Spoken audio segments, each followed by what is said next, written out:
à tous, mercredi 12 juin, 8h10. Et alors que depuis quelques temps, les unes des journaux s'inquiétant de l'hyperpuissance de Facebook et des GAFA se multiplient, alors que l'Union européenne et la France en tête essaient d'organiser une contre-offensive au pouvoir titanesque de ces multinationales du numérique, je vous propose ce matin de nous plonger dans l'histoire de leur berceau, la Silicon Valley, pour comprendre quelles sont véritablement les valeurs et le projet politique de ces boîtes qui n'ont aujourd'hui plus grand-chose à voir avec les hippies des années 60. Fabien Benoît, bonjour. Bonjour. Vous êtes journaliste, documentariste, spécialiste des nouvelles technologies. Vous aviez déjà publié un livre sur Facebook intitulé « Le monde expliqué aux vieux ». Vous revenez aujourd'hui avec une grosse enquête publiée aux éditions Les Arènes. Ça s'appelle The Valley et c'est sous-titré « Une histoire de la Silicon Valley ». Alors Fabien Benoît, d'un point de vue géographique, de quoi parle-t-on quand on évoque la Silicon Valley ? Alors la Silicon Valley, c'est en Californie, donc c'est un territoire qui s'inscrit dans la vallée de Santa Clara, qui se situe d'un côté, qui est borné d'un côté par San Francisco et de l'autre côté par San José. Donc c'est une bande de territoire qui fait 70-80 km, qui est finalement assez petit, assez concentré. Et il y a, je le raconte dans l'ouvrage, une sorte d'hyper-concentration dans cette région d'entreprises et d'entreprises que nous connaissons bien, nous tous qui baignons dans ce monde numérique. Google, Facebook, Apple, HP, plein d'entreprises qui ont fait l'histoire de la micro-informatique, d'Internet et de la téléphonie aujourd'hui, et puis de ces extensions, on en parlera peut-être, c'est-à-dire le fait de connecter notre corps aussi. Voilà, on en reparlera. Pour rester dans la géographie, qu'est-ce qu'on découvre quand on débarque là-bas ? Vous y avez été pour votre enquête, à quoi ça ressemble ? Il y a quelque chose de pas nécessairement très spectaculaire dans la Silicon Valley, contrairement à ce qu'on pourrait croire. On pourrait s'imaginer qu'il y a des sièges d'entreprises pharaoniques parce qu'ils sont très puissants. Les plus grandes valorisations boursières aujourd'hui, c'est Google, c'est Facebook, c'est Amazon. C'est là-bas, hein. Oui, c'est là-bas, c'est installé là-bas. En tout cas, ils ont des bureaux tous là-bas. Mais il y a quelque chose de... Une forme d'humilité, c'est ça ? Non, je crois pas. En fait, je cite souvent un ingénieur de la Silicon Valley que j'ai rencontré et qui vit là-bas depuis des décennies, qui me disait la Silicon Valley, c'est une révolution de l'intérieur. Il n'y a pas de signe extérieur de grandeur. Et c'est un peu ce qu'on voit, c'est-à-dire il y a beaucoup d'ensembles, de bureaux, et tout se passe à l'intérieur, dans le secret des entreprises, des laboratoires. Il y a quelque chose de peu visible finalement. Est-ce que c'est un endroit où il fait bon vivre ? Il fait bon vivre et je pense que c'est un des atouts de la Silicon Valley. C'est pour ça qu'elle a aussi attiré. C'est un des facteurs qu'on néglige, mais un des facteurs qui a joué dans le fait qu'elle a attiré beaucoup de talents, c'est qu'il fait très beau. C'est la Californie, c'est un territoire qui est quand même plutôt séduisant. Après, en termes de qualité de vie, c'est pas désagréable. Moi, je retiens encore ce que m'a dit une personne que j'ai interviewée là-bas, qui me disait que ce qui faisait la richesse autrefois de la Silicon Valley, c'était son bouillonnement culturel. Et ça, aujourd'hui, c'est très difficile à percevoir. C'est-à-dire que les gens qui faisaient un peu cette richesse-là, les artistes, les penseurs, les intellectuels, qui ont fait l'histoire de cette région, et notamment des années 60, des années 70, des mouvements contre-culturels, ne sont plus là. On est dans un monde d'ingénieurs, de techies, comme on dit dans la Silicon Valley, de techniciens. Et ça, c'est un peu moins attrayant, en tout cas à mes yeux. Voilà, un petit peu moins séduisant. Alors Fabien Benoît, votre livre retrace l'histoire de la Silicon Valley, et comme souvent aux États-Unis, il y a des mythes fondateurs pour comprendre ce qui se joue dans ce petit coin du territoire américain. J'en retiendrai deux, la ruée vers l'or et puis la vague hippie. Alors commençons par la ruée vers l'or. Les racines culturelles de la Silicon Valley sont là dans cette époque ? Je pense, en tout cas c'est mon propos, de dire que la Silicon Valley, c'est une histoire américaine avant tout. Elle s'inscrit dans le territoire californien, elle s'inscrit aussi dans la grande histoire américaine. Et la Californie, c'est le territoire de la ruée vers l'or. C'est là où on partait pour changer de vie, pour changer le monde aussi, pour tout recommencer. Il y a l'idée de destinée manifeste, c'est-à-dire on a une mission divine de changer le monde. Et ça, on le retrouve dans les discours, dans les valeurs qui traversent la Silicon Valley. Et je trouve que c'est important de le rappeler, c'est-à-dire qu'il y a cette dimension quasi messianique. Et puis cette idée, j'insiste un petit peu là-dessus, de tout recommencer. C'est-à-dire que dans la Silicon Valley, on cherche assez peu à réparer les choses, à trouver des solutions aux problèmes. On veut tout recommencer, faire un petit peu tabula rasa. Et on parle, c'est quelque chose qu'on peut relever, assez peu du passé dans la Silicon Valley. C'est le futur, il faut avancer. C'est le mythe du self-made man, de l'homme nouveau. Exactement, voilà, il y a le mythe de l'entrepreneur qui s'est fait tout seul. Alors il y a une mythologie évidemment dans la Silicon Valley plus contemporaine. Et puis bien sûr, c'est de faire fortune. Mais on entend toujours, c'est un peu le point Godwin de la Silicon Valley, change the world, à un moment c'est changer le monde, même si c'est pas forcément plein de sens, c'est-à-dire que c'est pas significatif parfois, il y a toujours cette espèce de refrain un petit peu, on veut changer le monde, on ne travaille pas seulement à être riche, même si c'est une des composantes quand même importantes de la Silicon Valley. Alors quand on parle de ces entreprises, de la Silicon Valley, ce dont on nous parle beaucoup, c'est bien sûr les années 60, l'utopie, et c'est de cette époque où de libération de l'individu. Ça, c'est très important. Qu'est-ce qui se joue dans les années 60 qui perdure encore aujourd'hui ? Alors c'est un moment intéressant à plus d'un titre, mais je vais pas tout égrener, mais il y a quelque chose de très intéressant qui se passe dans les années 60-70. C'est notamment le fait qu'en fait, jusqu'alors, l'informatique et la technique plus largement étaient très mal perçues, notamment dans les universités, par les plus jeunes, par les mouvements contestataires, parce qu'elle était associée à l'armée. Et dans les années 70, tout ça va un petit peu changer. C'est-à-dire qu'on va commencer à se dire que l'informatique peut être mise au service de la révolution, pour le dire vite, ou en tout cas du fait de changer le monde, de se libérer du pouvoir des puissants, des hiérarchies, du big government, et de véritablement changer le monde et redonner le pouvoir à la société civile.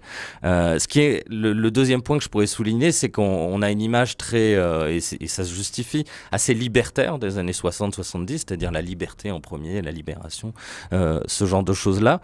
Et en fait, dans ce mouvement libertaire des années 60, en fait, on n'a pas nécessairement de rejet du marché, de l'économie de marché.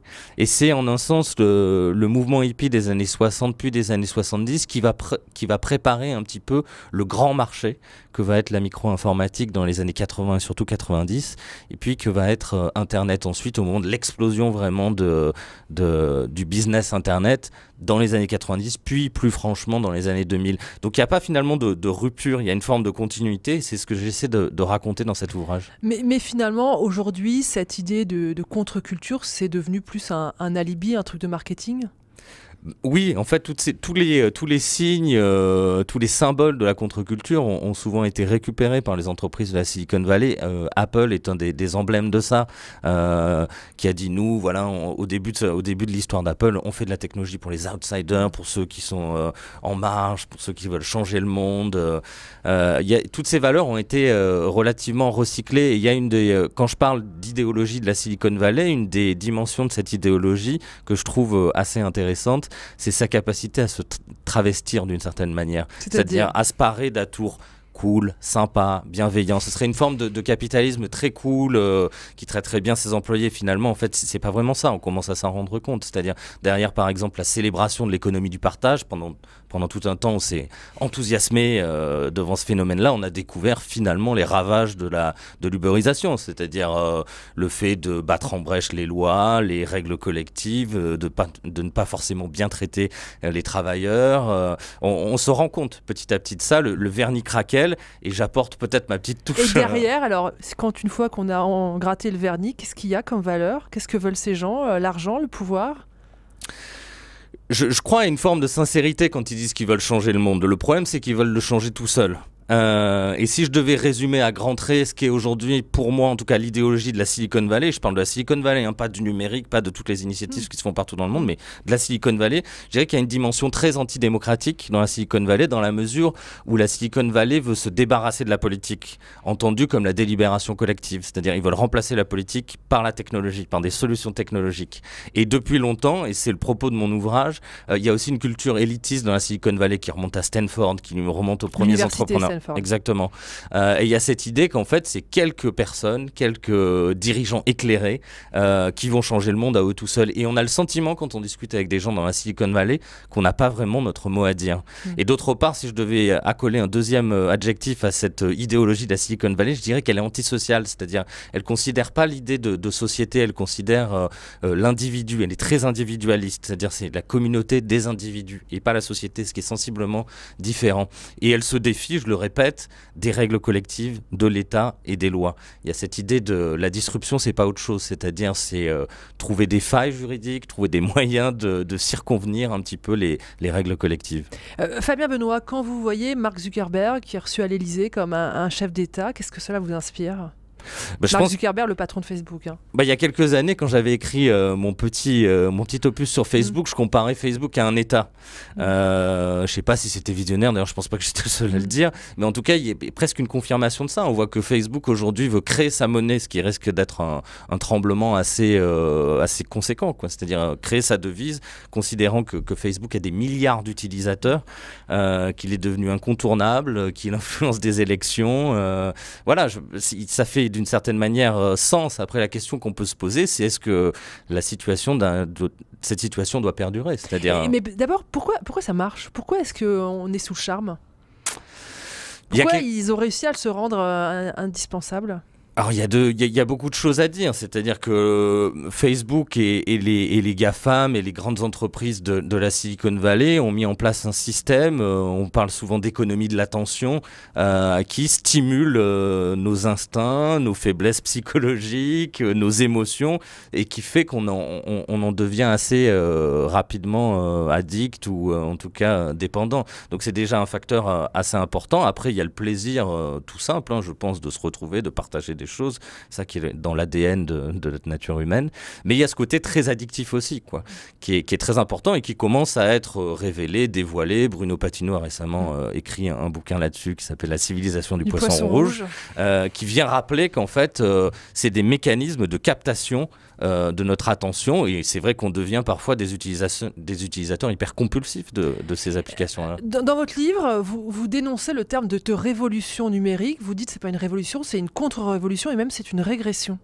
Moi, je pense que c'est une contre-révolution pour ce que je disais tout à l'heure, c'est-à-dire qu'en fait, elle ne vise pas à privilégier la délibération collective, elle veut se débarrasser du politique, elle bat en brèche tout ce que nous avons construit finalement collectivement au XXe siècle et surtout après la Seconde Guerre mondiale, c'est-à-dire des acquis sociaux, la défense des travailleurs, la protection des travailleurs. Il y a une culture très anti-syndicale dans la Silicon Valley. Se syndiquer, c'est quelque chose de très mal vu. J'ai pu discuter dans la Silicon Valley avec des employés d'Intel, de Tesla, l'entreprise d'Elon Musk, qui est devenu une sorte de figure un peu sexy de la Silicon Valley. C'est très très mal vu, on est souvent réprimé, mis à la marge quand on tente de se syndiquer. Et pour moi, tout ça, ça prend les atours d'une contre-révolution et pas de la révolution numérique qu'on a cessé de célébrer depuis des décennies. Si on en revient à la géographie, vous faites une description édifiante des faubourgs de la Silicon Valley. Il y a une forme d'homogénéité et d'endogamie dans la Silicon Valley qui est assez patente, hein. C'est-à-dire, par exemple, Facebook et Google valorisent très peu, ont très peu de femmes dans leurs entreprises, ont très peu de minorités ethniques dans leurs entreprises. Les chiffres sont assez effarants, c'est des chiffres comme 2 ou 3%. Alors là, il y a des mobilisations qui sont en train de se mettre en marche dans la Silicon Valley pour privilégier la diversité. Mais il y a en tout cas cette espèce de... Et puis il y a une couronne de pauvreté tout autour. Et il y a des enclaves. Alors les travailleurs les plus humbles, notamment les cols bleus de la Silicon Valley, ceux qui la font aussi fonctionner, c'est-à-dire qui travaillent dans les transports, dans la sécurité, dans les cuisines, tous ces métiers-là sont peu à peu repoussés un petit peu plus loin, en dehors de la Silicon Valley. Moi, il se trouvait que par le plus grand des hasards, je m'étais retrouvé dans une petite enclave qui s'appelle East Palo Alto, qui est voisine de Palo Alto, mais qui ne partage avec elle que très peu d'éléments communs, où là, pour le coup, on a vraiment une enclave de travailleurs pauvres de la Silicon Valley qui peu à peu sont expulsés, ou on voit d'expulsion par la gentrification qui est à l'œuvre dans la Silicon Valley. Fabien Benoît, s'inquiéter du pouvoir de ces entreprises, de ces multinationales, n'est-ce pas faire partie du vieux monde qui est en train de disparaître ? Moi, je pense pas. Je pense que c'est une façon un peu de ringardiser la critique, oui, c'est ça, que de dire en fait, vous êtes le vieux monde, on devrait accepter tous les progrès sous prétexte que ce sont des progrès ou qui sont présentés comme tels. Mais non, en fait, je pense qu'on a justement des choix à faire et qu'il faut les faire maintenant. Si j'ai écrit ce livre aujourd'hui, c'est parce que je pense qu'on a encore une marge de décision et d'impact sur le monde tel qu'on veut qu'il soit. Est-ce qu'on veut le laisser être façonné par quelques dirigeants dans la Silicon Valley, tel Mark Zuckerberg, tel les dirigeants de Google et d'autres entreprises, tel Elon Musk, ou est-ce qu'on a encore envie d'avoir notre mot à dire là-dedans? Je pense qu'à la fois, il faut solliciter les États qui peuvent... Comment on fait pour résister? Moi, c'est encore possible? Oui, je pense. Et je pense qu'il y a deux leviers. Il y a d'une part, je pense que les États peuvent infléchir un peu ça. On voit qu'aux États-Unis, il y a une discussion qui est ouverte sur le démantèlement, ou en tout cas une façon d'amoindrir un petit peu le pouvoir de géant des GAFAM. C'est réduire la taille diviser Facebook éviter qu'il y ait trop de fusion ou en tout cas démanteler, ça c'est déjà vu dans l'histoire américaine. On parle de taxes aujourd'hui, pourquoi ces entreprises ne participent pas au financement du bien collectif. Je pense qu'aussi nous en tant qu'utilisateurs, nous avons notre mot à dire, nous faisons quand même la valeur de ces entreprises en les utilisant. Je pense qu'on peut se détourner de certaines entreprises qui ne correspondent pas à nos valeurs, à nos visions, à la vision qu'on a de la société. Mais pour le faire, je pense qu'il faut être bien informé de ce qu'elles sont, de la nature de ces entreprises et également voilà, de la pensée, des visions portées par leurs dirigeants. Vous défendez aussi le droit à la déconnexion, qu'on puisse vraiment se passer d'Internet. Oui, dans la Silicon Valley, on promeut la connectivité, c'est-à-dire on devrait être connecté en permanence et on voit bien que cet argument-là, ou en tout cas cette façon de faire, fonctionne très bien dans nos sociétés. On voit bien, il suffit de prendre le métro ce matin pour voir qu'on est entouré de gens qui sont en permanence connectés. Et je pense que justement, il pourrait être sain et salutaire de dire... j'ai envie de me mettre en marge de ça, c'est-à-dire pas en marge de la société, mais en marge de la connexion. J'ai envie d'accéder à des services publics sans passer par une plateforme. J'ai envie de parler à un service client sans parler à un robot au bout du fil. Et je pense que c'est une idée qu'on peut introduire. Je connais pas les modalités exactes qu'elle pourrait prendre, mais un droit à la vie offline, pourquoi pas? Merci beaucoup Fabien Benoît. Votre livre est passionnant. Ça s'appelle The Valley, une histoire politique de la Silicon Valley. C'est publié aux éditions Les Arènes.